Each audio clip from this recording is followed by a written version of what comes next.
சத்திய வேதம் பக்தரின் கீதம் சுத்தர்கள் போகும் பாதையின் ஜீவம் உத்தம மார்க்கம் காட்டும் சத்திய வேதம்.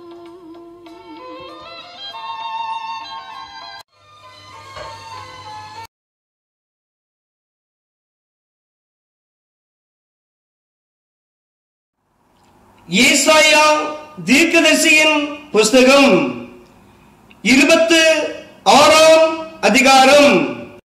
அக்காலத்திலே யூதா தேசத்தில் பாடப்படும் பாட்டாவது, பெலனான நகரம் நமக்கு உண்டு, இரட்சிப்பையே அதற்கு மதிலும் அரணுமாக ஏற்படுத்துவார்.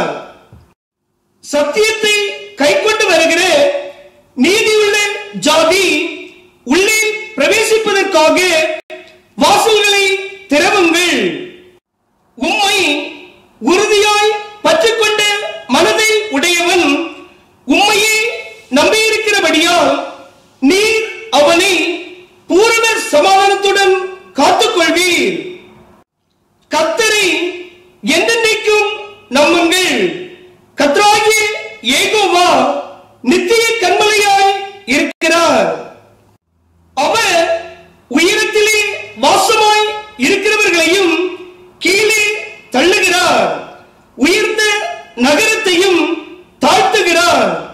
அவர் தரை மட்டும் தாழ்த்தி அது மண்ணாக மட்டும் இடிய பண்ணுவார். கால் அதை மிதிக்கும். சிறுமியானவர்களின் காலும் எளிமையானவர்களின் அடிகளுமே அதை மிதிக்கும். நீதிமானுடைய பாதை செம்மையாய் இருக்கிறது. மகா நீதிபரராகிய நீர் நீதிமானுடைய பாதையை செம்மைப்படுத்துகிறீர். கர்த்தாவே, உம்முடைய நியாய தீர்ப்புகளின் வழியிலே உமக்கு காத்திருக்கிறோம். உமது நாமமும் உம்மை நினைக்கும் நினைவும் எங்கள் ஆத்தும வாஞ்சியாய் இருக்கிறது. என் ஆத்துமா இரவிலே உம்மை வாஞ்சிக்கிறது. எனக்குள் இருக்கிற என் ஆவியால் அதிகாலையிலும் உம்மை தேடுகிறேன். உம்முடைய நியாய தீர்ப்புகள் பூமியிலே நடக்கும் போது பூச்சகரத்து குடிகள் நீதியை கற்றுக்கொள்வார்கள். துன்மார்க்கனுக்கு தயை செய்தாலும் நீதியை கற்றுக்கொள்ளான். நீதியுள்ள தேசத்திலும் அவன் அநியாயம் செய்து கர்த்தருடைய மகத்துவத்தை கவனியாதே போகிறான். கர்த்தாவே, உமது கை ஓங்கி இருக்கிறது, அவர்கள் அதை காணாதிருக்கிறார்கள். ஆனாலும் உமது ஜனத்துக்காக நீர் கொண்ட வைராக்கியத்தை கண்டு வெட்கப்படுவார்கள். அக்கினி உம்முடைய சத்துருக்களை பட்சிக்கும். கர்த்தாவே, எங்களுக்கு சமாதானத்தை கட்டளையிடுவீர். எங்கள் கிரியைகளை எல்லாம் எங்களுக்காக நடத்தி வருகிறவர் நீரே. எங்கள் தேவனாகிய கர்த்தாவே, உம்மை இல்லாமல் வேறு ஆண்டவன்மார் எங்களை ஆண்டார்கள். இனி உம்மை மாத்திரம் சார்ந்து உம்முடைய நாமத்தை பிரஸ்தாபப்படுத்துவோம்.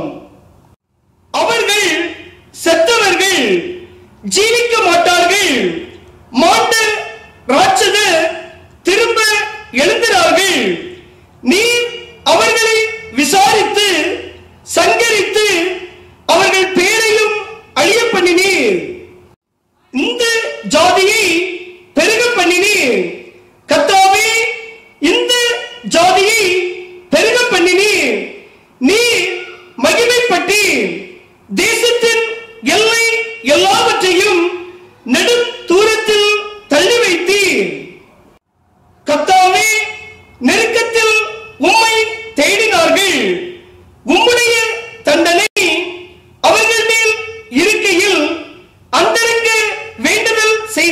கொண்டார்கள்.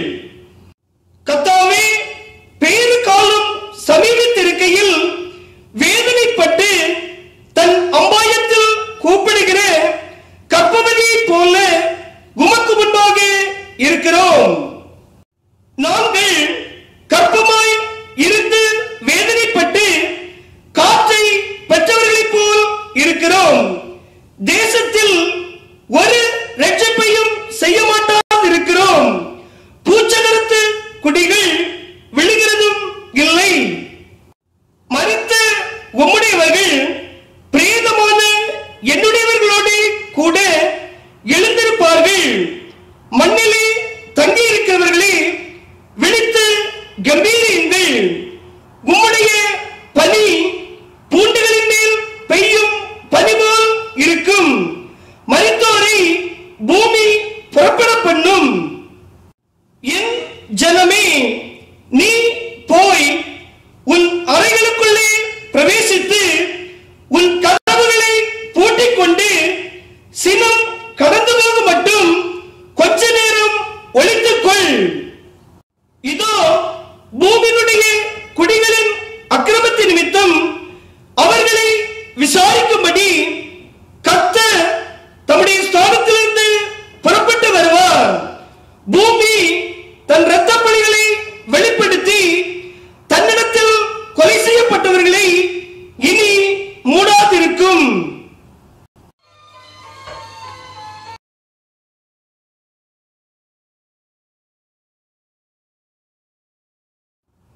ஏசாயா தீர்க்கதரிசியின் புஸ்தகம் 27ஆம் அதிகாரம்.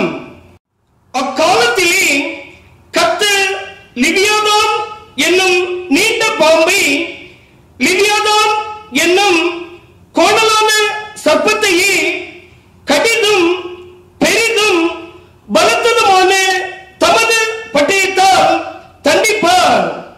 சமுத்திரத்தில் இருக்கிற வலு சர்ப்பத்தை கொண்டு போடுவார். அக்காலத்திலே நல்ல திராட்சரசத்தை தரும் திராட்சை தோட்டம் உண்டாயிருக்கும். அதை குறித்து பாடுங்கள். கர்த்தராகிய நான் அதை காப்பாற்றி அடிக்கடி அதற்கு தண்ணீர் பாய்ச்சி ஒருவரும் அதை சேதப்படுத்தாதபடிக்கு அதை இரவும் பகலும் காத்துக்கொள்வேன். உக்கிரம் என்னிடத்தில் இல்லை. முட்செடியையும் நெருத்திலையும் எனக்கு விரோதமாய் யுத்தத்தில் கொண்டு வருகிறவன் யார்? நான் அவைகள் மேல் வந்து அவைகளை ஏகமாய் கொளுத்தி விடுவேன். இல்லாவிட்டால் அவன் என் பலனை பற்றிக் கொண்டு என்னோடு ஒப்புரவாகட்டும். அவன் என்னோடு ஒப்புரவாவான். யாக்கோபு வேர் பற்றி இஸ்ரவேல் பூத்து காய்த்து உலகத்தை பலனால் நிரப்பும் நாட்கள் வரும். அவர் அவனை அடித்தவர்களை அடித்தது போல இவனை அடிக்கிறாரோ? அவர்கள் கொல்லப்படும் கொலையாய் இவன் கொல்லப்படுகிறானோ? தேவரீர் ஜனத்தை துரத்தி விடுகையில் மட்டாய் அதனோடு வழக்காடுகிறீர். கொண்டல் காற்றடிக்கிற நாளிலே அவர் தம்முடைய கடும் காற்றினால் அதை விலக்கி விடுகிறார். ஆகையால் அதனால் யாக்கோபின் அக்கிரமம் நிக்கிரகம் பண்ணப்படும். தோப்பு விக்கிரகங்களும் சிலைகளும் இனி நிற்காதபடி அவர்கள் பலிபீடங்களின் கல்லுகளை எல்லாம் நொறுக்கப்பட்ட சுண்ணாம்பு கல்லுகள் ஆக்கிவிடும் போது அவர்களுடைய பாவத்தை அவர் அகற்றுவார் என்பதே அதனால் உண்டாகும் பலன். அரணான நகரம் அவாந்தை ஆகும். அந்த வாசஸ்தலம்